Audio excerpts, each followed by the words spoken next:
Broker പറഞ്ഞ അനുസരിച്ച് റെയിൽവേയിൽ ജോലിയുള്ള ചെറുക്കനുമായി വിവാഹം ആലോചിക്കുന്നതിനായി പെൺകുട്ടിയുടെ പിതാവും ബ്രോക്കറും കൂടി ചെറുക്കൻ്റെ വീട്ടിലെത്തി. വിവരങ്ങളൊക്കെ ചോദിച്ചറിയുന്നതിനിടയിൽ പെൺകുട്ടിയുടെ അപ്പൻ ചെറുക്കനോട്, എത്ര നാളായി ജോലിക്ക് കയറിയിട്ട്? ഇപ്പോൾ ടിക്കറ്റ് ചാർജൊക്കെ വളരെ കൂടുതലാണല്ലേ?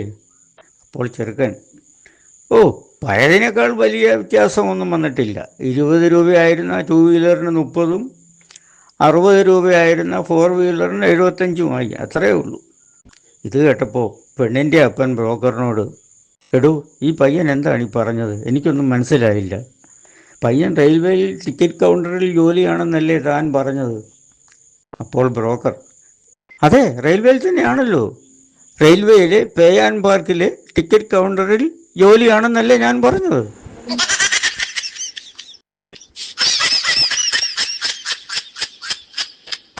ദയവായി ലൈക്ക് ചെയ്യാനും ഷെയർ ചെയ്യാനും സബ്സ്ക്രൈബ് ചെയ്യാനും മറക്കരുത്.